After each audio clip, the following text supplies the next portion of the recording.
ಶ್ರೀರಾಮಕೃಷ್ಣ ವಚನವೇದ ಪಂಡಿತ ಶಶಧರ ಶ್ರೀರಾಮಕೃಷ್ಣರು. ಯಾರಿಗೆ ಆದೇಶ ದೊರೆತಿಲ್ಲವೋ ಆತನ ಉಪದೇಶದಿಂದ ಏನು ಉಪಕಾರ ಆದೀತು? ಒಮ್ಮೆ ಒಬ್ಬ ಬ್ರಾಹ್ಮ ಭಕ್ತ ಉಪನ್ಯಾಸ ಕೊಡುತ್ತಾ ಹೇಳಲಾರಂಭಿಸಿದ, ಸೋದರ ಸೋದರಿಯರೇ, ನಾನು ಎಷ್ಟು ಮದ್ಯ ಕುಡಿಯುತ್ತಿದ್ದೆ ಇತ್ಯಾದಿ. ಇದನ್ನು ಕೇಳಿ ಸಭಿಕರು ತಮ್ಮೊಳಗೆ ತಾವೇ ಮಾತನಾಡಿಕೊಳ್ಳಲಾರಂಭಿಸಿದರು.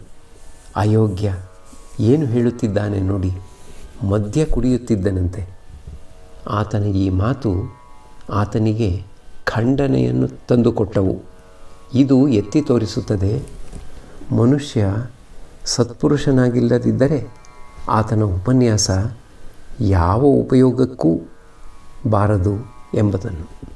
ಬರಿಶಾಲದ ಒಬ್ಬ ನ್ಯಾಯಾಧೀಶ ಒಮ್ಮೆ ನನಗೆ ಹೇಳಿದ, ಮಹಾಶಯರೇ, ನೀವು ಪ್ರಚಾರ ಮಾಡಲು ಆರಂಭಿಸಿಬಿಡಿ, ನಾನು ಸೊಂಟ ಕಟ್ಟಿ ನಿಲ್ಲುತ್ತೇನೆ. ನಾನು ಆತನಿಗೆ ತಿಳಿಸಿದೆ, ಜನ ಹೇಗೆ ಹಲಧಾರ ಪುಕರಿನ ಕೆರೆ ಏರಿಯನ್ನು ಕುಲಗೆಡಿಸುತ್ತಿದ್ದರು, ಕೊನೆಗೆ ಹೇಗೆ ಅದು ಸರ್ಕಾರದ ಆಜ್ಞೆಯನ್ನು ಹೊತ್ತು ಜವಾನನ ಎಚ್ಚರಿಕೆಯ ಚೀಟಿಯಿಂದ ನಿಂತು ಹೋಯಿತು ಎಂಬುದರ ವಿಷಯವಾಗಿ. ಇದಕ್ಕಾಗಿಯೇ ನಾನು ಹೇಳುವುದು, ಕೆಲಸಕ್ಕೆ ಬಾರದವರೆಲ್ಲ ಉಪನ್ಯಾಸ ಕೊಟ್ಟರೆ ಅದು ಯಾವ ಪ್ರಯೋಜನಕ್ಕೂ ಬಾರದು ಎಂದು. ಭಗವಂತನಿಂದ ಬಂದ ಲಾಂಛನ ಹತ್ತಿರ ಇದ್ದರೆ ತಾನೇ ಹೇಳಿದ ಹಾಗೆ ಕೇಳುತ್ತಾರೆ. ಆತನಿಂದ ಆದೇಶವನ್ನು ಪಡೆದುಕೊಳ್ಳದಿದ್ದರೆ ಲೋಕಶಿಕ್ಷಣ ಸಾಧ್ಯವಾಗದು. ಲೋಕಶಿಕ್ಷಣ ಮಾಡತಕ್ಕವನಿಗೆ ದೊಡ್ಡ ಶಕ್ತಿ ಬೇಕು. ಕಲ್ಕತ್ತಾದಲ್ಲಿ ಅನೇಕ ಹನುಮಾನ್ಪುರಿಗಳಿದ್ದಾರೆ. ಅವರೊಡನೆ ನೀನು ಕುಸ್ತಿಯಾಡಬೇಕಾಗಿದೆ. ಅಲ್ಲಿ ನೆರೆದಿದ್ದ ಜನರನ್ನು ತೋರಿಸಿ, ಇವರೆಲ್ಲ ಆಡು ಕುರಿಗಳು. ಚೈತನ್ಯ ದೇವ ಒಬ್ಬ ಅವತಾರ ಪುರುಷ. ಆತ ಏನು ಮಾಡಿ ಹೋದನೋ ಅದರಲ್ಲಿ ಈಗ ಏನು ತಾನೇ ಉಳಿದುಕೊಂಡಿದೆ ಹೇಳು ನೋಡೋಣ. ಅಂಥದ್ದರಲ್ಲಿ ಯಾರಿಗೆ ಸಂದೇಶವೇ ದೊರೆತಿಲ್ಲವೋ ಆತನ ಉಪನ್ಯಾಸಗಳಿಂದ ಯಾವ ಉಪಕಾರ ತಾನೇ ಆದೀತು? ಇದಕ್ಕಾಗಿಯೇ ನಾನು ಹೇಳುವುದು, ಭಗವಂತನ ಪಾದಪದ್ಮಗಳಲ್ಲಿ ಮಗ್ನನಾಗು ಎಂದು. ಹೀಗೆಂದು ಹೇಳಿ ಪರಮಹಂಸರು ಪ್ರೇಮೋನ್ಮತ್ತರಾಗಿ ಹಾಡುತ್ತಿದ್ದಾರೆ. ಮುಳುಗು ಮುಳುಗು ಮನವೇ ಹಿರಿಯೊಲವಿನ ಕಡಲಾಳಕ್ಕೆ. ಶ್ರೀರಾಮಕೃಷ್ಣರು ಮಾತು ಮುಂದುವರೆಸುತ್ತಾ ಹೇಳುತ್ತಿದ್ದಾರೆ, ಈ ಸಾಗರದಲ್ಲಿ ಮುಳುಗಿದರೆ ಸಾವು ಉಂಟಾಗುವುದಿಲ್ಲ. ಇದು ಅಮೃತ ಸಾಗರ. ಒಮ್ಮೆ ನಾನು ನರೇಂದ್ರನಿಗೆ ಹೇಳಿದೆ, ಭಗವಂತ ಆನಂದ ಸಾಗರ, ನೀನು ಆ ಸಮುದ್ರದಲ್ಲಿ ಮುಳುಗು ಹಾಕುತ್ತೀಯೋ ಇಲ್ಲವೋ ಹೇಳು ನೋಡೋಣ. ಒಳ್ಳೆಯದು, ಭಾವಿಸಿಕೋ. ಇಲ್ಲೊಂದು ಬಟ್ಟಲು ಪಾನಕ ಇದೆ, ನೀನು ಒಂದು ನೊಣ ಆಗಿದ್ದೀಯೇ ಅಂತ. ಎಲ್ಲಿ ಕುಳಿತು ಪಾನಕ ಕುಡಿಯುತ್ತೀಯೇ ಹೇಳು ನೋಡೋಣ. ನರೇಂದ್ರ ಹೇಳಿದ, ಬಟ್ಟಲ ಅಂಚಿನಲ್ಲಿ ಕುಳಿತು ಕತ್ತನ್ನು ಚಾಚಿ ಕುಡಿಯುತ್ತೇನೆ. ಹಾಗೆ ಮಾಡದೇ ಇದ್ದರೆ ಇನ್ನೂ ಒಳಕ್ಕೆ ಹೋದರೆ ನಿಸ್ಸಂದೇಹವಾಗಿ ಮುಳುಗಿ ಹೋಗಿಬಿಡುತ್ತೇನೆ. ಆಗ ನಾನು ಹೇಳಿದೆ, ಆದರೆ ನೋಡು ಮಗು, ಇದು ಸಚ್ಚಿದಾನಂದ ಸಾಗರ. ಇದರಲ್ಲಿ ಮರಣದ ಭಯ ಎಂಬತಕ್ಕದ್ದೇ ಇಲ್ಲ. ಅದು ಅಮೃತ ಸಾಗರ. ಅಜ್ಞಾನಿಗಳು ಮಾತ್ರವೇ ಹೇಳುತ್ತಾರೆ, ಭಕ್ತಿ ಪ್ರೇಮಗಳನ್ನು ಅತಿಯಾಗಿ ಹೆಚ್ಚಿಸಿಕೊಳ್ಳಬಾರದು ಎಂದು. ಭಗವಂತನ ಪ್ರೇಮದಲ್ಲಿ ಅತಿ ಎಂಬುದು ಉಂಟೆ ಶಶಧರನಿಗೆ. ಇದಕ್ಕಾಗಿಯೇ ನಾನು ನಿನಗೆ ಹೇಳುವುದು, ಸಚ್ಚಿದಾನಂದ ಸಾಗರದಲ್ಲಿ ಮುಳುಗು ಎಂದು. ಭಗವಂತನ ಸಾಕ್ಷಾತ್ಕಾರ ದೊರೆತು ಬಿಟ್ಟಿದ್ದೇ ಆದರೆ ಇನ್ನು ಯೋಚನೆ ಏಕೆ? ಆಗ ಆದೇಶವೂ ದೊರೆಯುತ್ತದೆ, ಲೋಕಶಿಕ್ಷಣವೂ ಆಗುತ್ತದೆ. ಅಮೃತ ಸಾಗರಕ್ಕೆ ಅನೇಕ ಮಾರ್ಗ. ಯಾವ ರೀತಿಯಿಂದಲಾದರೂ ಸರಿಯೇ ಆ ಸಾಗರಕ್ಕೆ ಹೋಗಿ ಬೀಳುವುದೇ ಬೇಕಾಗಿರುವುದು. ಭಾವಿಸಿಕೋ, ಇಲ್ಲೊಂದು ಅಮೃತಕುಂಡ ಇದೆ ಎಂದು. ಯಾವ ರೀತಿಯಲ್ಲಾದರೂ ಸರಿಯೇ ಅಮೃತ ಒಂದು ಕಿಂಚಿತ್ ಬಾಯಿಗೆ ಬೀಳುವುದೇ ತಡ, ಅಮರನಾಗಿ ಬಿಡುತ್ತೀಯೇ. ಅದರೊಳಕ್ಕೆ ನೀನೇ ನೆಗೆದಾದರೂ ಬೀಳು, ಅಥವಾ ಹಂತ ಹಂತವಾಗಿ ಇಳಿದು ಹೋಗಿಯಾದರೂ ಕುಡಿ, ಅಥವಾ ಯಾರಾದರೂ ನಿನ್ನನ್ನು ತಳ್ಳಿ ಅದರೊಳಗೆ ಬೀಳಿಸಿಬಿಟ್ಟರೂ ಸರಿಯೇ. ಫಲ ಮಾತ್ರ ಒಂದೇ. ಅಮೃತವನ್ನು ಕಿಂಚಿತ್ ಸವಿದರೆ ಅಮರನಾಗಿ ಬಿಡುತ್ತೀಯೇ. ಭಗವಂತನ ಸಾಕ್ಷಾತ್ಕಾರಕ್ಕೆ ಅನಂತ ಮಾರ್ಗ. ಅವುಗಳಲ್ಲಿ ಜ್ಞಾನ, ಭಕ್ತಿ, ಕರ್ಮ ಮಾರ್ಗಗಳು ಇವೆ. ಯಾವ ಮಾರ್ಗವನ್ನಾದರೂ ಅನುಸರಿಸು. ನಿಜವಾದ ಆಕಾಂಕ್ಷೆ ಇದ್ದರೆ ಭಗವಂತನ ಸಾಕ್ಷಾತ್ಕಾರ ದೊರೆತು ಬಿಡುತ್ತದೆ. ಸ್ಥೂಲವಾಗಿ ಹೇಳುವುದಾದರೆ ಯೋಗಗಳಲ್ಲಿ 3 ವಿಧ: ಜ್ಞಾನಯೋಗ, ಕರ್ಮಯೋಗ, ಭಕ್ತಿಯೋಗ. ಜ್ಞಾನಯೋಗ ಜ್ಞಾನಿ ಬ್ರಹ್ಮಜ್ಞಾನ ಪಡೆದುಕೊಳ್ಳಲು ಹಾತೊರೆಯುತ್ತಾನೆ. ನೇತಿ ಇದಲ್ಲ ಎಂಬ ವಿಚಾರದಲ್ಲಿ ತೊಡಗುತ್ತಾನೆ. ಸದಸದ್ವಿಚಾರದಲ್ಲಿ ತೊಡಗುತ್ತಾನೆ.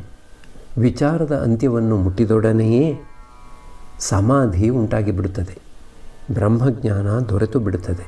ಕರ್ಮಯೋಗ ಕರ್ಮದ ಮೂಲಕ ಭಗವಂತನಲ್ಲಿ ಮನಸ್ಸನ್ನು ಇಡುವುದು. ನೀನು ಶಿಕ್ಷಣ ಕೊಡುತ್ತಿದ್ದೀಯಲ್ಲ, ಅದೇ. ಅನಾಸಕ್ತಿಯಿಂದ ಪ್ರಾಣಾಯಾಮ, ಧ್ಯಾನ, ಧಾರಣಾದಿಗಳನ್ನು ಮಾಡಿದರೆ ಅದು ಕರ್ಮಯೋಗವಾಗಿ ಬಿಡುತ್ತದೆ. ಸಂಸಾರಿ ಅನಾಸಕ್ತನಾಗಿ ಭಗವಂತನಿಗೆ ಫಲ ಸಮರ್ಪಣೆ ಮಾಡಿ ಆತನಲ್ಲಿ ಭಕ್ತಿ ಇಟ್ಟು ಸಾಂಸಾರಿಕ ಕರ್ಮಗಳನ್ನು ಮಾಡಿದ್ದೇ ಆದರೆ ಅದೂ ಕರ್ಮಯೋಗವಾಗಿ ಬಿಡುತ್ತದೆ. ಭಗವಂತನಿಗೆ ಫಲ ಸಮರ್ಪಣೆ ಮಾಡಿ ಪೂಜೆ, ಜಪತಪಾದಿ ಕರ್ಮ ಮಾಡುವುದಕ್ಕೂ ಕರ್ಮಯೋಗ ಅಂತ ಹೆಸರು. ಭಗವಂತನ ಸಾಕ್ಷಾತ್ಕಾರವೇ ಕರ್ಮಯೋಗದ ಲಕ್ಷಣ. ಭಕ್ತಿಯೋಗ ಭಗವಂತನ ನಾಮಗುಣ ಕೀರ್ತನೆಯನ್ನು ಮಾಡುತ್ತಾ ಆತನಲ್ಲಿ ಮನಸ್ಸನ್ನಿಡುವುದು. ಕಲಿಯುಗಕ್ಕೆ ಭಕ್ತಿಯೋಗ ಸುಲಭವಾದ್ದು. ಭಕ್ತಿಯೋಗವೇ ನಮಗೆ ಧರ್ಮ, ಭಕ್ತಿಯೋಗವೇ ಯುಗ ಧರ್ಮ. ಕರ್ಮಯೋಗ ಬಹಳ ಕಠಿಣ. ಮೊದಲನೆಯದಾಗಿ ಆಗಲೇ ತಿಳಿಸಿದ್ದೇನೆ, ಸಮಯ ಎಲ್ಲಿ ಶಾಸ್ತ್ರ ಏನು ಕರ್ಮ ಮಾಡಬೇಕು ಅಂತ ಹೇಳುತ್ತದೆಯೋ ಅದಕ್ಕೆ ಸಮಯ ಎಲ್ಲಿ. ಕಲಿಯುಗದಲ್ಲಿ ಆಯಸ್ಸು ಕಡಿಮೆ.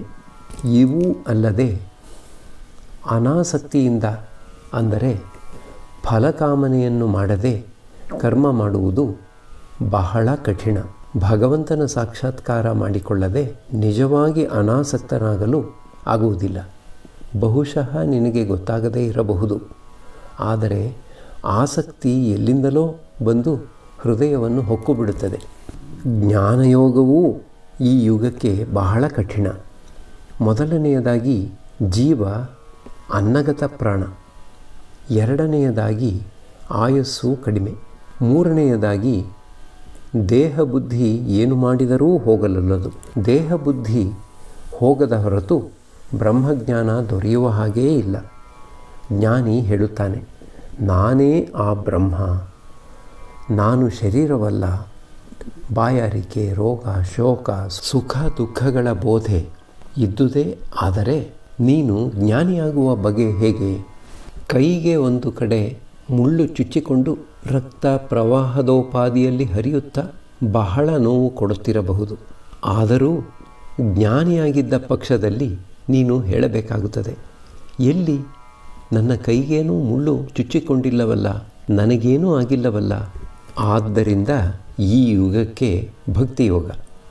ಇದರಿಂದ ಬೇರೆ ಬೇರೆ ಮಾರ್ಗಗಳಿಗಿಂತ ಬಹಳ ಸುಲಭವಾಗಿ ಭಗವಂತನನ್ನು ಸಮೀಪಿಸಬಹುದು. ಜ್ಞಾನಯೋಗ, ಕರ್ಮಯೋಗಗಳ ಮೂಲಕವಾಗಿಯೂ ಅಥವಾ ಬೇರೆ ಬೇರೆ ಮಾರ್ಗಗಳ ಮೂಲಕವಾಗಿಯೂ ಭಗವಂತನನ್ನು ಮುಟ್ಟಬಹುದು. ಆದರೆ ಇವೆಲ್ಲ ಬಹಳ ಕಠಿಣ. ಭಕ್ತಿಯೋಗ ಯುಗಧರ್ಮ. ಆದರೆ ಇದರ ಅರ್ಥ ಭಕ್ತ ಒಂದು ಗುರಿಯನ್ನು ಮುಟ್ಟುತ್ತಾನೆ, ಜ್ಞಾನಿ ಕರ್ಮಿಗಳು ಇನ್ನೊಂದು ಗುರಿಯನ್ನು ಮುಟ್ಟುತ್ತಾರೆ ಅಂತಲೇನಲ್ಲ.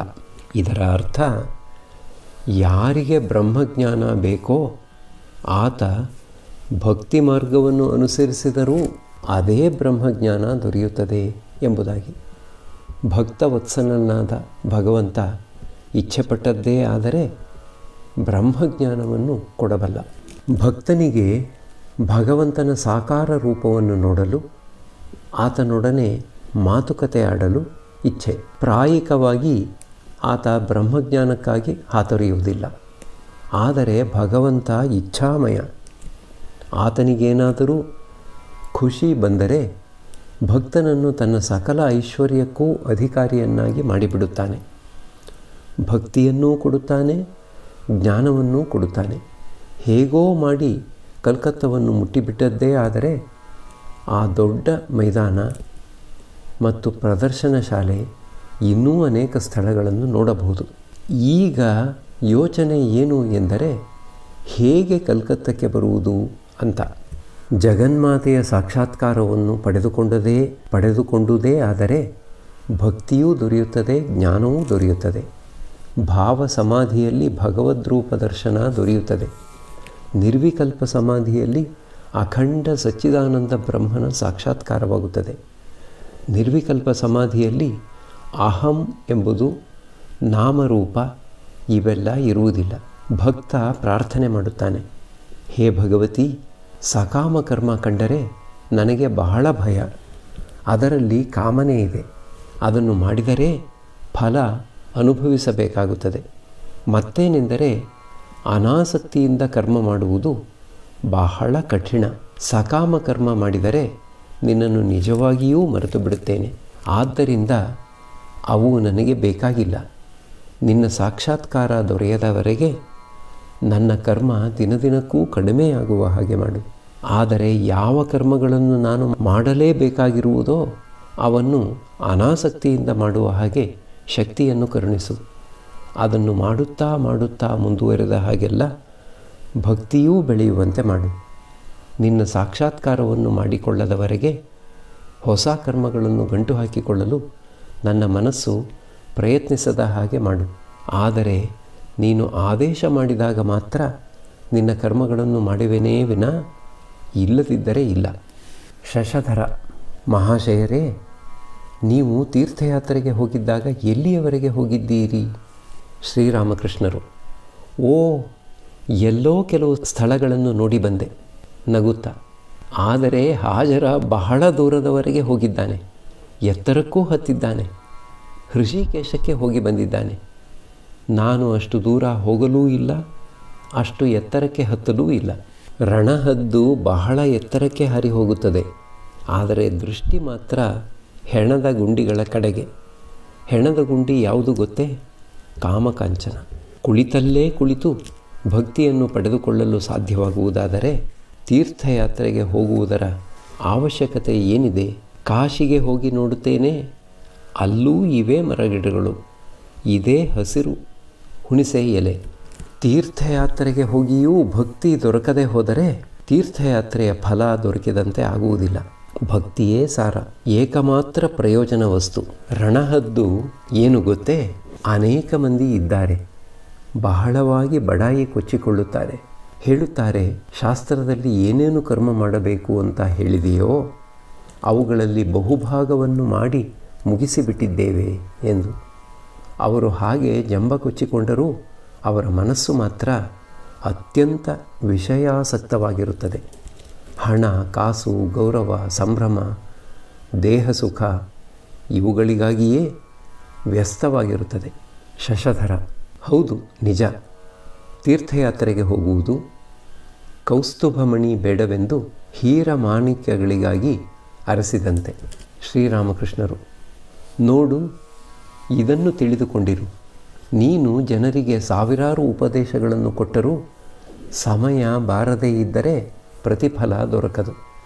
ಮಗು ಮಲಗಿಕೊಳ್ಳುವಾಗ ತಾಯಿಗೆ ಹೇಳಿತು, ನನಗೆ ದೇಹ ಬಾಧೆಯಾದಾಗ ದಯವಿಟ್ಟು ನನ್ನನ್ನು ಎಬ್ಬಿಸಿಬಿಡು. ತಾಯಿ ಹೇಳಿದಳು, ಮಗು, ದೇಹಬಾಧೆಯೇ ನಿನ್ನನ್ನು ಎಬ್ಬಿಸಿಬಿಡುತ್ತದೆ. ಅದಕ್ಕಾಗಿ ನೀನು ಸ್ವಲ್ಪವೂ ಚಿಂತಿಸಬೇಕಾಗಿಲ್ಲ. ಎಲ್ಲರೂ ನಗುತ್ತಿದ್ದಾರೆ. ಅದೇ ರೀತಿಯಾಗಿ ಭಗವಂತನಿಗಾಗಿ ವ್ಯಾಕುಲತೆ ಸಕಾಲ ಬಂದೊಡನೆಯೇ ಉಂಟಾಗಿಬಿಡುತ್ತದೆ. 3 ಶ್ರೇಣಿಯ ವೈದ್ಯರಿದ್ದಾರೆ. ಮೊದಲನೆಯ ಶ್ರೇಣಿಯವರು ನಾಡಿ ಪರೀಕ್ಷಿಸಿ ಔಷಧದ ವ್ಯವಸ್ಥೆ ಮಾಡಿ ಹೊರಟು ಹೋಗುತ್ತಾರೆ. ರೋಗಿಗೆ ಔಷಧವನ್ನು ಕುಡಿಯುವಂತೆ ಕೇವಲ ಹೇಳಿ ಹೋಗುತ್ತಾರೆ. ಅವರು ಅಧಮ ಶ್ರೇಣಿಯ ವೈದ್ಯರು. ಇದೇ ರೀತಿಯಾಗಿ ಕೆಲವು ಮಂದ ಆಚಾರ್ಯರು ಉಪದೇಶ ಕೊಟ್ಟು ಹೊರಟು ಹೋಗುತ್ತಾರೆ. ತಮ್ಮ ಉಪದೇಶ ಜನರಿಗೆ ಒಳ್ಳೆಯದನ್ನು ಮಾಡುತ್ತಿದೆಯೇ ಅಥವಾ ಕೆಟ್ಟದ್ದನ್ನು ಮಾಡುತ್ತಿದೆಯೇ ಎಂಬುದರ ಯೋಚನೆಯೇ ಅವರಿಗೆ ಬಾರದು. ತಮ್ಮ ಶಿಷ್ಯರ ವಿಷಯವಾಗಿ ಕಿಂಚಿತ್ತೂ ತಲೆಗೆ ಹಾಕಿಕೊಳ್ಳುವುದಿಲ್ಲ. ಇನ್ನು ಕೆಲವು ಮಂದಿ ವೈದ್ಯರಿದ್ದಾರೆ. ಔಷಧದ ವ್ಯವಸ್ಥೆ ಮಾಡಿ ರೋಗಿಗೆ ಔಷಧ ಕುಡಿಯುವಂತೆ ಹೇಳುತ್ತಾರೆ. ರೋಗಿ ಕುಡಿಯಲು ಇಚ್ಛಿಸದಿದ್ದರೆ ಆತನಿಗೆ ಅನೇಕ ವಿಧದಿಂದ ತಿಳಿಸಿ ಹೇಳುತ್ತಾರೆ. ಇವರು ಮಧ್ಯಮ ಶ್ರೇಣಿಯ ವೈದ್ಯರು. ಹೀಗೆ ಮಧ್ಯಮ ಶ್ರೇಣಿಯ ಆಚಾರ್ಯರೂ ಇದ್ದಾರೆ. ಇವರು ಉಪದೇಶವನ್ನು ಕೊಡುವುದೂ ಅಲ್ಲದೆ ಅದನ್ನು ಅನುಸರಿಸುವಂತೆ ಬಹಳವಾಗಿ ತಿಳಿಸಿ ಹೇಳುತ್ತಾರೆ. ಮತ್ತು ಉತ್ತಮ ವೈದ್ಯರಿದ್ದಾರೆ. ಒಳ್ಳೆ ಮಾತಿನಿಂದ ರೋಗಿ ಹೇಳಿದ ಹಾಗೆ ಹೇಳದಿದ್ದರೆ ಬಲಾತ್ಕಾರವನ್ನೂ ಮಾಡಿಬಿಡುತ್ತಾರೆ. ಅವಶ್ಯಕತೆ ತೋರಿ ಬಂದರೆ ರೋಗಿಯ ಎದೆ ಮೇಲೆ ಮೊಳಕಾಲೂರಿ ಕುಳಿತು ಔಷಧ ಗಂಟಲಿನೊಳಕ್ಕೆ ಇಳಿಯುವ ಹಾಗೆ ಮಾಡಿಬಿಡುತ್ತಾರೆ. ಹಾಗೆಯೇ ಉತ್ತಮ ಶ್ರೇಣಿಯ ಆಚಾರ್ಯರಿದ್ದಾರೆ. ಇವರು ತಮ್ಮ ಶಿಷ್ಯರನ್ನು ಭಗವದಭಿಮುಖಿಗಳನ್ನಾಗಿ ಮಾಡಲು ಬಲವನ್ನೂ ಉಪಯೋಗಿಸಿಬಿಡುತ್ತಾರೆ. ಶಶಧರ ಮಹಾಶಯರೇ, ಉತ್ತಮ ಶ್ರೇಣಿಯ ಆಚಾರ್ಯರಿದ್ದರೆ ಸಕಾಲ ಬಾರದೆ ಜ್ಞಾನ ದೊರೆಯುವುದಿಲ್ಲ ಅಂತ ಹೇಳಿದರಲ್ಲ, ಏಕೆ? ಶ್ರೀರಾಮಕೃಷ್ಣರು: ನಿನ್ನ ಪ್ರಶ್ನೆ ಯುಕ್ತವಾದದ್ದೇ. ಯೋಚಿಸಿ ನೋಡು. ಔಷಧ ಹೊಟ್ಟೆಗೆ ಇಳಿಯದೆ ಬಾಯಿಯಿಂದಲೇ ಹೊರಕ್ಕೆ ಬಂದು ಬಿಟ್ಟರೆ ಆಗ ಉತ್ತಮ ವೈದ್ಯ ತಾನೇ ಏನು ಮಾಡಿಯಾನು? ಆತ ಏನನ್ನೂ ಮಾಡಲಾರ. ಪಾತ್ರ ನೋಡಿ ಉಪದೇಶ ಕೊಡಬೇಕಾಗುತ್ತದೆ. ಆದರೆ ನೀನು ಮಾತ್ರ ಹಾಗೆ ಮಾಡುತ್ತಿಲ್ಲ. ನನ್ನ ಹತ್ತಿರ ಯಾರಾದರೂ ಯುವಕರು ಬಂದರೆ ಅವರನ್ನು ಕೇಳುತ್ತೇನೆ, ನಿಮ್ಮ ಮನೆಯಲ್ಲಿ ಯಾರ್ಯಾರಿದ್ದಾರೆ? ಭಾವಿಸಿಕೋ, ಒಬ್ಬನಿಗೆ ತಂದೆ ಇಲ್ಲ, ತಂದೆಯ ಸಾಲದ ಹೊರೆ ಬೇರೆ ಬಿದ್ದಿದೆ ಅಂತ. ಆತ ಭಗವಂತನ ಕಡೆಗೆ ಮನಸ್ಸನ್ನು ಕೊಡುವ ಬಗೆ ಹೇಗೆ? ಏನು ಕಿವಿಗೆ ಬಿತ್ತೆ? ಶಶಧರ: ಹೌದು, ಚೆನ್ನಾಗಿ ಕೇಳುತ್ತಿದ್ದೇನೆ. ಶ್ರೀರಾಮಕೃಷ್ಣರು: ಒಂದು ದಿನ ದಕ್ಷಿಣೇಶ್ವರ ದೇವಾಲಯಕ್ಕೆ ಅನೇಕ ಮಂದಿ ಸಿಖ್ ಸಿಪಾಯಿಗಳು ಬಂದಿದ್ದರು. ನಾನು ಅವರನ್ನು ಕಾಳಿ ದೇವಾಲಯದ ಮುಂಭಾಗದಲ್ಲಿ ಸಂಧಿಸಿದೆ. ಅವರಲ್ಲಿ ಒಬ್ಬ ಹೇಳಿದ, ಭಗವಂತ ದಯಾಮಯ. ನಾನು ಕೇಳಿದೆ, ನಿಜವಾಗಿಯೂ ಸತ್ಯ ಅಂತೀಯ? ನಿನಗೆ ಹೇಗೆ ಗೊತ್ತಾಯಿತು? ಆತ ಹೇಳಿದ, ಏಕೆ ಹಾಗೆ ಕೇಳುತ್ತೀರಿ? ಭಗವಂತ ನಮಗೆ ಅನ್ನಾಹಾರಾದಿಗಳನ್ನು ಒದಗಿಸಿಕೊಡುತ್ತಿದ್ದಾನೆ. ಎಲ್ಲ ವಿಧದಿಂದಲೂ ನಮ್ಮ ಯೋಗಕ್ಷೇಮ ನೋಡಿಕೊಳ್ಳುತ್ತಿದ್ದಾನೆ. ನಾನು ಹೇಳಿದೆ, ಅದರಲ್ಲಿ ವಿಶೇಷತೆ ಏನಿದೆ? ಭಗವಂತ ನಮ್ಮೆಲ್ಲರ ತಂದೆ ಮಕ್ಕಳ ಯೋಗಕ್ಷೇಮ ನೋಡಿಕೊಳ್ಳಲಿಲ್ಲ ಅಂದರೆ ಇನ್ನು ಬೇರೆ ಯಾರು ನೋಡಿಕೊಳ್ಳುತ್ತಾರೆ? ಪಕ್ಕದ ಹಳ್ಳಿಯವರು ಬಂದು ನೋಡಿಕೊಳ್ಳಬೇಕು ಅಂತ ನಿನ್ನ ಯೋಚನೆಯೇ? ನರೇಂದ್ರ: ಹಾಗಾದರೆ ನಾವು ಭಗವಂತನನ್ನು ದಯಾಮಯ ಅಂತ ಕರೆಯಬೇಡವೇ? ಶ್ರೀರಾಮಕೃಷ್ಣರು: ಹಾಗೆ ಕರೆಯಬಾರದೆಂದು ನಾನು ಹೇಳುತ್ತಿದ್ದೇನೆಯೇ? ನಾನು ಹೇಳಿದುದರ ಅರ್ಥ ಭಗವಂತ ನಮ್ಮ ಸ್ವಂತದವನೇ ವಿನ ಪರಕೀಯನಲ್ಲ ಎಂದು. ಶಶಧರ: ಅಮೂಲ್ಯ ಮಾತುಗಳು. ಶ್ರೀರಾಮಕೃಷ್ಣರು ನರೇಂದ್ರನಿಗೆ: ನಿನ್ನ ಹಾಡನ್ನು ಸ್ವಲ್ಪ ಹೊತ್ತು ಕೇಳಿದೆ, ಆದರೆ ರುಚಿಸಲಿಲ್ಲ. ಅದಕ್ಕಾಗಿ ಎದ್ದು ಹೊರಟು ಬಂದೆ. ನಿನ್ನ ಮನಸ್ಸು ಈಗ ಉದ್ಯೋಗದ ಬೇಟೆಯ ಮೇಲೆ ನೆಲೆಸಿದೆ. ಆದ್ದರಿಂದ ಹಾಡು ಸಪ್ಪೆಯಾಗಿ ಬಿಟ್ಟಿದೆ. ನರೇಂದ್ರ ಲಜ್ಜೆಯಿಂದ ತಲೆಯನ್ನು ಸ್ವಲ್ಪ ತಗ್ಗಿಸಿಕೊಂಡು ಸುಮ್ಮನೆ ಕುಳಿತುಕೊಂಡಿದ್ದಾನೆ. ಪರಮಹಂಸರು ಕುಡಿಯುವ ನೀರು ಕೇಳುತ್ತಿದ್ದಾರೆ. ಒಂದು ಲೋಟ ನೀರನ್ನು ಅವರ ಹತ್ತಿರ ತಂದಿಡಲಾಯಿತು. ಆ ನೀರನ್ನು ಅವರ ಕೈಯಲ್ಲಿ ಕುಡಿಯಲಾಗುತ್ತಿಲ್ಲ. ಇನ್ನೊಂದು ಲೋಟ ನೀರು ತರುವಂತೆ ಹೇಳುತ್ತಿದ್ದಾರೆ. ಅನಂತರ ಗೊತ್ತಾಯಿತು, ಮೊದಲಿನ ಲೋಟವನ್ನು ಯಾರೋ ಒಬ್ಬ ಘೋರ ಇಂದ್ರಿಯಾಸಕ್ತ ಸ್ಪರ್ಶ ಮಾಡಿದ್ದ ಎಂದು. ಶಶಧರ ಹಾಜರಾನಿಗೆ: ನೀವೆಲ್ಲರೂ ಇವರೊಡನೆ ಹಗಲೂ ಇರಲೂ ಇದ್ದೀರಿ. ನೀವು ಬಹಳ ಆನಂದದಿಂದ ಇರಲೇಬೇಕು. ಶ್ರೀರಾಮಕೃಷ್ಣರು ನಗುತ್ತಾ: ನನಗಿಂದು ಶುಕ್ರದೆಸೆ ಒದಗಿಬಿಟ್ಟಿದೆ. ಶುಕ್ಲ ದ್ವಿತೀಯ ಚಂದ್ರನನ್ನು ನೋಡಿದಂತೆಯೇ ಆಗಿಬಿಟ್ಟಿದೆ. ಎಲ್ಲರೂ ನಗುತ್ತಿದ್ದಾರೆ. ದ್ವಿತೀಯ ಚಂದ್ರನ ಮಾತು ಏಕೆ ಎತ್ತಿದೆ ಗೊತ್ತೇ? ಸೀತೆ ಒಮ್ಮೆ ರಾವಣನಿಗೆ ಹೇಳಿದಳು, ನೀನು ಪೂರ್ಣಚಂದ್ರ, ನನ್ನ ರಾಮಚಂದ್ರ ಶುಕ್ಲ ದ್ವಿತೀಯ ಚಂದ್ರ. ರಾವಣನಿಗೆ ಇದರ ಗೂಢಾರ್ಥ ಗೊತ್ತಾಗಲಿಲ್ಲ. ಆತ ಭಾವಿಸಿದ, ಸೀತೆ ನನ್ನನ್ನು ಹೊಗಳುತ್ತಿದ್ದಾಳೆ ಎಂದು. ಆದ್ದರಿಂದ ಅವನಿಗೆ ಬಹಳ ಆನಂದವಾಗಿ ಬಿಟ್ಟಿತು. ಸೀತೆ ಹಾಗೆಂದು ಹೇಳಿದುದರ ಅರ್ಥ ರಾವಣ ತನ್ನ ತುತ್ತ ತುದಿಯ ವೈಭವವನ್ನು ಮುಟ್ಟಿದ್ದಾನೆ. ಇನ್ನು ಮುಂದೆ ದಿನದಿನಕ್ಕೂ ಪೂರ್ಣಚಂದ್ರನ ಹಾಗೆ ಕುಂದುತ್ತಾ ಬರುತ್ತಾನೆ. ಆದರೆ ರಾಮ ಶುಕ್ಲ ದ್ವಿತೀಯ ಚಂದ್ರ, ದಿನದಿನಕ್ಕೂ ವೃದ್ಧಿಯಾಗುತ್ತಾ ಬರುತ್ತಾನೆ. ಪರಮಹಂಸರು ಶಶಧರನಿಂದ ಇನ್ನೇನು ಬೀಳ್ಕೊಳ್ಳುವುದರಲ್ಲಿದ್ದಾರೆ. ಆತ ತನ್ನ ಬಂಧು ಬಾಂಧವರೊಡನೆ ಭಕ್ತಿಯಿಂದ ಪ್ರಣಾಮ ಮಾಡುತ್ತಿದ್ದಾನೆ.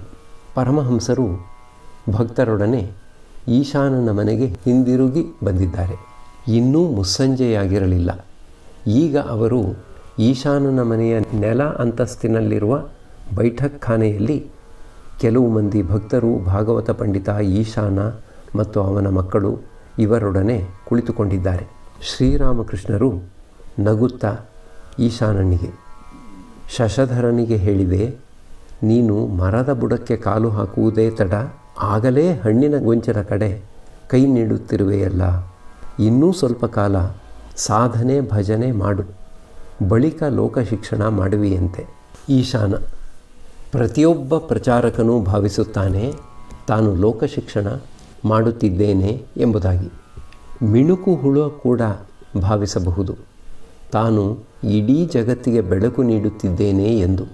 ಅದು ಹೀಗೆ ಭಾವಿಸಬಹುದೆಂದು ಭಾವಿಸಿ ಒಬ್ಬ ಅದನ್ನು ಸಂಬೋಧಿಸಿ ಹೇಳಿದ, ಎಲೈ ಮಿಣುಕು ಹುಳುವೆ, ನಿನ್ನ ಕೈಯಲ್ಲಿ ಈ ಜಗತ್ತಿಗೆ ಬೆಳಕು ಕೊಡಲು ಹೇಗೆ ಸಾಧ್ಯವಾದೀತು? ನೀನು ಕೇವಲ ಕತ್ತಲೆ ಎಷ್ಟು ಗಾಢವಾದ್ದು ಎಂಬುದನ್ನು ಪ್ರಕಾಶ ಮಾಡಬಲ್ಲೆ. ಶ್ರೀರಾಮಕೃಷ್ಣರು ನಗುತ್ತ, ಆದರೆ ಶಶಧರ ಕೇವಲ ಪಂಡಿತನೇ ಅಲ್ಲ, ಅವನಲ್ಲಿ ವಿವೇಕ ವೈರಾಗ್ಯವೂ ಇದೆ. ಭಾಗವತ ಪಂಡಿತ ಶ್ರೀರಾಮಕೃಷ್ಣರಿಗೆ ಹೇಳಿದ, ನೀವು ಮಹಾತ್ಮರು. ಶ್ರೀರಾಮಕೃಷ್ಣರು: ನಾರದ, ಪ್ರಹ್ಲಾದ, ಶುಕದೇವ ಇವರನ್ನು ಹಾಗೆ ಬೇಕಾದರೆ ಕರೆಯಬಹುದು. ನಾನು ಕೇವಲ ನಿಮ್ಮ ಒಂದು ಶಿಶು ಮಾತ್ರ. ಆದರೆ ಒಂದು ವಿಧದಲ್ಲಿ ಬೇಕಾದರೆ ಹಾಗೆ ಹೇಳಬಹುದು. ಒಂದು ಹೇಳಿಕೆ ಇದೆ, ಭಗವಂತನಿಗಿಂತ ಭಕ್ತ ದೊಡ್ಡವನು ಎಂದು. ಏಕೆಂದರೆ ಭಕ್ತ ಭಗವಂತನನ್ನು ತನ್ನ ಹೃದಯದಲ್ಲಿ ಇಟ್ಟುಕೊಂಡು ಸುತ್ತುತ್ತಾನೆ. ಎಲ್ಲರೂ ಆನಂದವನ್ನು ಸೂಚಿಸುತ್ತಿದ್ದಾರೆ. ವೈಷ್ಣವ ಶಾಸ್ತ್ರದಲ್ಲಿ ಹೇಳಿದೆ, ಭಕ್ತ ಭಾವಿಸುತ್ತಾನೆ ತಾನು ದೊಡ್ಡವನು, ಭಗವಂತ ಚಿಕ್ಕವನು ಎಂಬುದಾಗಿ. ಯಶೋದೆ ಕೃಷ್ಣನನ್ನು ಹಗ್ಗದಿಂದ ಕಟ್ಟಿಹಾಕಲು ಪ್ರಯತ್ನಿಸಿದಳು. ಆಕೆ ನಂಬಿದ್ದಳು, ತಾನಿಲ್ಲದೆ ಬೇರೆ ಯಾರೂ ಕೃಷ್ಣನ ಯೋಗಕ್ಷೇಮ ನೋಡಿಕೊಳ್ಳಲಾರರು ಎಂದು. ಕೆಲವು ವೇಳೆ ಭಗವಂತ ಚುಂಬಕ, ಭಕ್ತ ಸೂಜಿ ಆಗುತ್ತಾನೆ. ಭಗವಂತ ಭಕ್ತನನ್ನು ಆಕರ್ಷಿಸಿ ಬಿಡುತ್ತಾನೆ. ಇನ್ನು ಕೆಲವು ವೇಳೆ ಭಕ್ತ ಚುಂಬಕ, ಭಗವಂತ ಸೂಜಿ ಆಗಿಬಿಡುತ್ತಾನೆ. ಭಕ್ತನ ಆಕರ್ಷಣೆ ಅಷ್ಟು ಬಲವಾದ್ದು. ಆತನ ಪ್ರೇಮಕ್ಕೆ ಮುಗ್ಧನಾಗಿ ಭಗವಂತ ಆತನ ಹತ್ತಿರಕ್ಕೆ ಹಾರಿ ಬರುತ್ತಾನೆ. ಪರಮಹಂಸರು ಇನ್ನೇನು ದಕ್ಷಿಣೇಶ್ವರಕ್ಕೆ ಹೊರಡುವುದರಲ್ಲಿದ್ದಾರೆ. ಈಶಾನ ಮತ್ತು ಉಳಿದ ಭಕ್ತರು ಅವರ ಸುತ್ತ ನಿಂತಿದ್ದಾರೆ. ಹಾಗೆಯೇ ಮಾತನಾಡುತ್ತಾ ಈಶಾನನಿಗೆ ಬುದ್ಧಿವಾದವೀಯುತ್ತಿದ್ದಾರೆ. ಶ್ರೀರಾಮಕೃಷ್ಣರು: ಸಂಸಾರದಲ್ಲಿದ್ದರೂ ಯಾರು ಭಗವಂತನನ್ನು ಪ್ರಾರ್ಥಿಸುತ್ತಾನೋ ಆತ ವೀರಭಕ್ತ. ಭಗವಂತ ಭಾವಿಸುತ್ತಾನೆ, ಯಾರು ಸಂಸಾರವನ್ನು ತ್ಯಜಿಸಿದ್ದಾನೋ ಆತ ನನ್ನನ್ನು ಪ್ರಾರ್ಥಿಸಿಯೇ ಪ್ರಾರ್ಥಿಸುತ್ತಾನೆ. ನನ್ನ ಸೇವೆಯನ್ನು ಆತ ಮಾಡಲೇಬೇಕು. ಇದರಲ್ಲಿ ವಿಶೇಷತೆ ಏನಿದೆ? ಒಂದು ಪಕ್ಷ ಆತ ನನ್ನನ್ನು ಪ್ರಾರ್ಥಿಸದಿದ್ದರೆ ಎಲ್ಲರೂ ಆತನಿಗೆ ಛೀಮಾರಿ ಮಾಡಿಬಿಡುತ್ತಾರೆ. ಆದರೆ ಯಾರು ಸಂಸಾರದಲ್ಲಿದ್ದೂ ನನ್ನನ್ನು ಪ್ರಾರ್ಥಿಸುತ್ತಾರೋ, ಸಂಸಾರವೆಂಬ 20 ಮಣದ ಕಲ್ಲನ್ನು ಒಂದು ಕಡೆಗೆ ತಳ್ಳಿ ನನ್ನ ದರ್ಶನ ಪಡೆಯಲು ಪ್ರಯತ್ನಿಸುತ್ತಾನೋ ಆತನೇ ಧನ್ಯ, ಆತನೇ ಮಹಾತ್ಮ, ಆತನೇ ವೀರಪುರುಷ. ಪಂಡಿತ: ನೀವು ಹೇಳುವುದು ಸರಿ. ಶಾಸ್ತ್ರವೂ ಹೀಗೆಯೇ ಹೇಳುತ್ತದೆ. ಮಹಾಭಾರತದಲ್ಲಿ ಧರ್ಮವ್ಯಾಧನ ಮತ್ತು ಪತಿವ್ರತೆಯ ಕಥೆ ಇದೆ. ಒಂದು ಅರಣ್ಯದಲ್ಲಿ ಒಬ್ಬ ತಪಸ್ವಿ ಧ್ಯಾನ ಮಾಡುತ್ತಿದ್ದಾಗ ಒಂದು ಕಾಗೆ ಅವನಿಗೆ ಉಪದ್ರವ ಕೊಡುತ್ತಿತ್ತು. ಒಂದು ದಿನ ಕೋಪ ಬಂದು ಆತ ಅದರ ಕಡೆಗೆ ರೇಗಿ ನೋಡಿದ. ಅದು ಒಡನೆಯೇ ಸುಟ್ಟು ಭಸ್ಮವಾಗಿ ಹೋಯಿತು. ಆತ ಭಾವಿಸಿಕೊಂಡ, ನಾನು ಕೇವಲ ದೃಷ್ಟಿಸಿದುದರಿಂದಲೇ ಈ ಕಾಗೆ ಸುಟ್ಟು ಭಸ್ಮವಾಗಿ ಹೋಯಿತು. ಆದ್ದರಿಂದ ನಾನು ಆಧ್ಯಾತ್ಮಿಕ ಜೀವನದಲ್ಲಿ ಬಹಳವಾಗಿ ಮುಂದುವರೆದಿರಲೇಬೇಕು. ಒಂದು ದಿನ ಆತ ಒಂದು ಮನೆಗೆ ಭಿಕ್ಷೆಗೆ ಹೋದ. ಆ ಮನೆಯ ಹೆಂಗಸಿಗೆ ತನ್ನ ಪತಿಯಲ್ಲಿ ಅಷ್ಟೊಂದು ಶ್ರದ್ಧಾಭಕ್ತಿ. ಹಗಲಿರುಳೆನ್ನದೇ ಆತನ ಸೇವೆಯಲ್ಲಿಯೇ ನಿರತಳಾಗಿದ್ದಳು. ಪತಿ ಮನೆಗೆ ಬಂದೊಡನೆಯೇ ಆತನ ಪಾದಗಳನ್ನು ತೊಳೆಯುತ್ತಿದ್ದಳು. ಅಷ್ಟೇ ಅಲ್ಲ, ಅವನ್ನು ತನ್ನ ತಲೆಗೂದಲಿನಿಂದ ಒರೆಸುತ್ತಿದ್ದಳು. ಆ ತಪಸ್ವಿ ಭವತಿ ಭಿಕ್ಷಾಂದೇಹಿ ಎಂದು ಹೇಳಿದಾಗ ತನ್ನ ಪತಿ ಸೇವೆಯಲ್ಲಿ ನಿರತಳಾಗಿದ್ದುದರಿಂದ ಆತನಿಗೆ ಒಡನೆಯೇ ಭಿಕ್ಷೆ ನೀಡಲು ಆಕೆಗೆ ಸಾಧ್ಯವಾಗಲಿಲ್ಲ.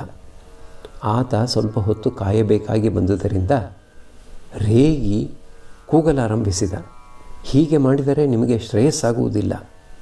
ಆ ಪತಿವ್ರತೆ ಮನೆಯೊಳಗಿನಿಂದಲೇ ಹೇಳಿದಳು, ನಾನೇನು ಕಾಗೆಯಲ್ಲ ಸುಟ್ಟು ಬಿಡುವುದಕ್ಕೆ. ಸ್ವಲ್ಪ ಹೊತ್ತು ಸಾವಧಾನದಿಂದಿರಿ. ಪತಿಯ ಸೇವೆಯನ್ನು ಮುಗಿಸಿದ ನಂತರ ನಿಮಗೆ ಸತ್ಕಾರ ಮಾಡುತ್ತೇನೆ. ಈ ಸಾಮಾನ್ಯ ಹೆಂಗಸು ಅರಣ್ಯದಲ್ಲಿ ಕಾಗೆಯನ್ನು ಸುಟ್ಟದ್ದನ್ನು ಅರಿತುಕೊಂಡಿರುವುದನ್ನು ನೋಡಿ ತಪಸ್ವಿಗೆ ವಿಸ್ಮಯವೇ ಆಯಿತು. ಆ ತಪಸ್ವಿ ಆಕೆಯಿಂದ ಉಪದೇಶವನ್ನು ಯಾಚಿಸಿದ. ಆಕೆ ಆತನನ್ನು ಕಾಶಿಯ ಧರ್ಮವ್ಯಾಧನ ಹತ್ತಿರಕ್ಕೆ ಕಳುಹಿಸಿದಳು. ಆ ವ್ಯಾಧ ಮಾಂಸದಂಗಡಿ ಇಟ್ಟುಕೊಂಡಿದ್ದ. ಆತ ಕಟುಕನ ಕೆಲಸ ಮಾಡುತ್ತಿದ್ದರೂ ತನ್ನ ತಂದೆ ತಾಯಿಗಳನ್ನು ಸಾಕ್ಷಾತ್ ಭಗವಂತನ ಮೂರ್ತಿಗಳೇ ಎಂದು ಎಣಿಸಿ ಅವರಿಗೆ ಹಗಲಿರುಳೂ ಸೇವೆ ಸಲ್ಲಿಸುತ್ತಿದ್ದ. ಆ ವ್ಯಾಧನನ್ನು ಸಂಧಿಸಿದ ನಂತರ ತಪಸ್ವಿಗೆ ಎನ್ನಿಸಿತು, ಈ ವ್ಯಾಧ ಕಟುಕನಾಗಿರುವುದಲ್ಲದೆ ಸಂಸಾರಿ ಕೂಡ. ಇಂಥ ಮನುಷ್ಯ ನನಗೇನು ಬ್ರಹ್ಮಜ್ಞಾನೋಪದೇಶ ಕೊಡಬಲ್ಲನಪ್ಪ. ಆದರೆ ಆ ವ್ಯಾಧ ಪೂರ್ಣ ಜ್ಞಾನಿಯಾಗಿದ್ದ. ಆತ ತನ್ನ ಕರ್ತವ್ಯವನ್ನು ಬಹಳ ನಿಷ್ಠೆಯಿಂದ ಮಾಡಿದುದರ ಫಲವಾಗಿ ಬ್ರಹ್ಮಜ್ಞಾನವನ್ನು ಪಡೆದುಕೊಂಡಿದ್ದ. ಆ ವ್ಯಾಧನ ಉಪದೇಶದಿಂದ ಆ ತಪಸ್ವಿಗೆ ಕೊನೆಗೆ ಬ್ರಹ್ಮಜ್ಞಾನ ದೊರೆಯಿತು. ಪರಮಹಂಸರು ಇನ್ನೇನು ಗಾಡಿ ಹತ್ತುವುದರಲ್ಲಿದ್ದಾರೆ. ಅವರು ಪಕ್ಕದಲ್ಲೇ ಇದ್ದ ಈಶಾನನ ಮಾವನ ಮನೆಯ ಬಾಗಿಲ ಹತ್ತಿರ ನಿಂತಿದ್ದಾರೆ. ಅವರ ಹತ್ತಿರ ಈಶಾನ ಮತ್ತು ಉಳಿದ ಭಕ್ತರೂ ನಿಂತುಕೊಂಡಿದ್ದಾರೆ ಆಶೀರ್ವಾದ ಪಡೆಯಲು.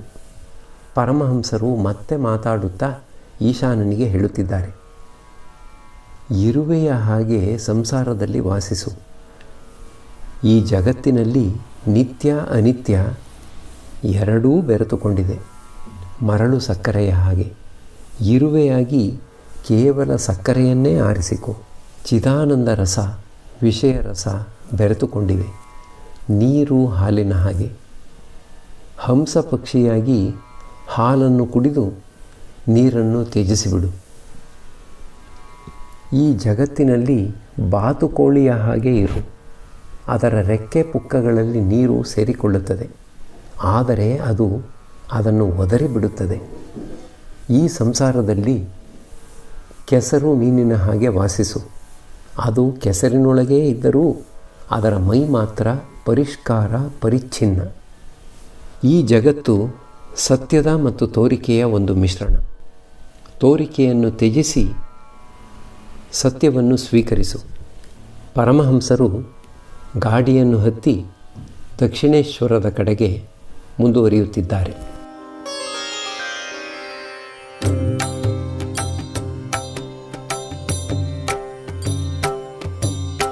ಶ್ರೀರಾಮ ಕೃಷ್ಣ ಮಂಗಲಕಾರಿ,